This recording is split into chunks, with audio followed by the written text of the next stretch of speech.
Oke, kali ini saya akan review cara makan soto dengkul. Gimana caranya? Pertama kita harus ada kuah panas. Kalau tidak panas, si sumsum dalam tulang ini susah untuk kita hisap atau kita hisap pakai sedotan. Oke? Pertama kita tuangkan dulu kuah panas ke dalamnya seperti ini. Setelah itu, sesudah kita tuangkan, kita tusuk dengan sedotan, lalu tinggal kita sedot.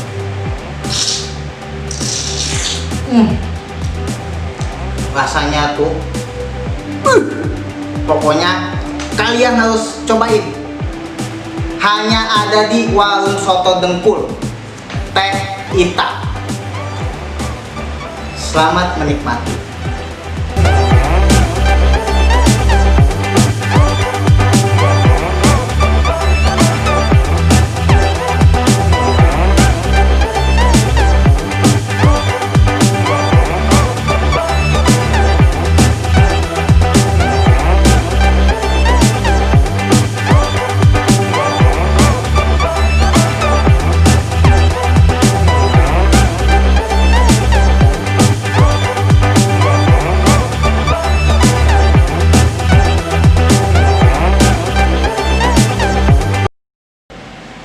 Oke, Teh Ita, sekarang kan sedang dalam masa pandemi.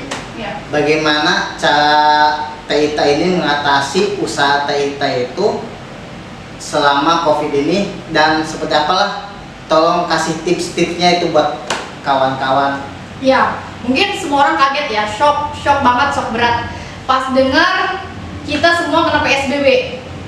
Pas waktu tanggal 15 Maret 2020 itu benar-benar luar biasa, karena di awal tahun 2020 pas bulan Januari aja kita udah kena dampak karena dampak corona itu. Karena kenapa? Karena dari luar negeri itu udah ada kan COVID-19 itu udah mulai sepi, pengunjung udah mulai sepi, dan yang belanja pun udah mulai sepi. Itu tuh udah kena dampak dari Januari Februari, dan sedangkan pas waktu bulan Maret kita ada pengumuman dari gubernur kalau kita kena PSBB semua dan mal-mal semua ditutup. Itu di situ shock banget, shock berat. Cuma karena saya bilang ya udah, akhirnya buat saya kepikiran untuk pulang kampung sama anak dan suami semuanya. Akhirnya di kampung itu nganggur sampai 2 bulanan. Karena mungkin biasa capek mondar-mandir kerja kesana kesini.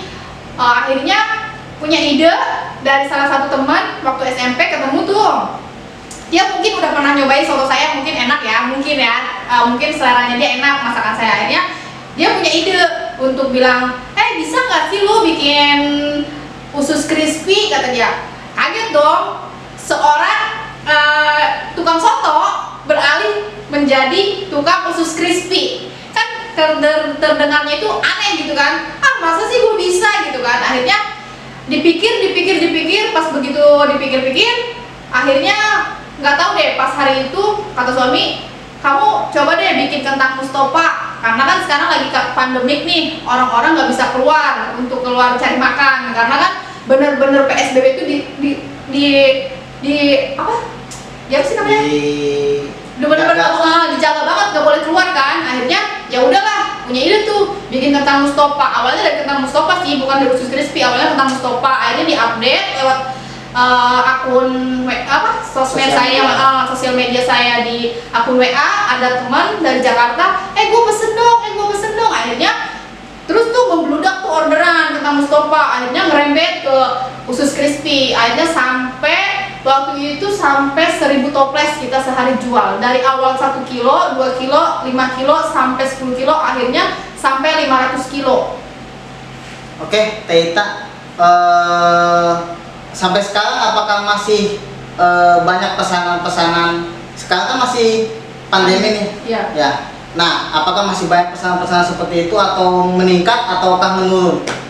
Permintaan masih banyak, berhubung sekarang PSBB-nya sudah dibuka dan mulai normal. Akhirnya kita tetap fokus di usaha ini. Jadi kita balik lagi ke sini waktu kemarin tuh pas kita lagi pandemi kan nganggur di rumah, akhirnya kita buka usaha yang tadi, order sana sini, akhirnya pas udah dibuka lagi PSBB, akhirnya kita fokus lagi ke usaha ini. Ya mungkin buat orang-orang yang kena corona jangan putus asa. Jadi ambil peluang bisnis yang ada di depan mata. Contoh apapun itu yang kita jual, kalau kita yakin, kita percaya dengan produk kita sendiri, pasti bakalan laku.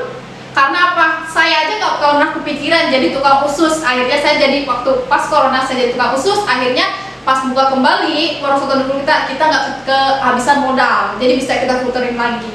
Jadi buat semua orang yang usahanya kena dampak corona ataupun apa nih, jangan berkecil hati. Jadi cari peluang bisnis yang ada di sekitar kalian, kayak memanfaatkan peluang, memanfaatkan waktu, memanfaatkan teman. Maksudnya bukan memanfaatkan teman, gue datang pas dia lagi senang, gue pergi di saat susah. Bukan, memanfaatkan teman yang pinter jualan. Contoh teman kayak abang nih, kan pinter jualan. Contoh nih jualan online kayak misalnya fashion atau makanan-makanan ringan, itu manfaatin, tawarin deh produk kita.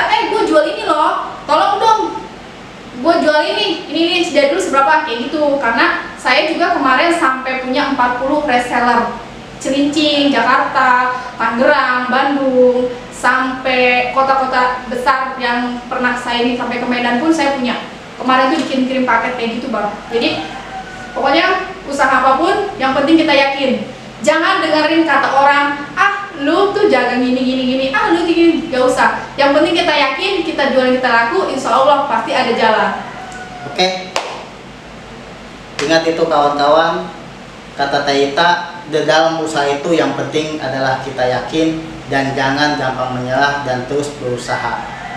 Karena kenapa? Karena kita di sini tidak hanya untuk hidup sendiri. Oke? Ikuti terus channel WSD Warung Soto Dengkul.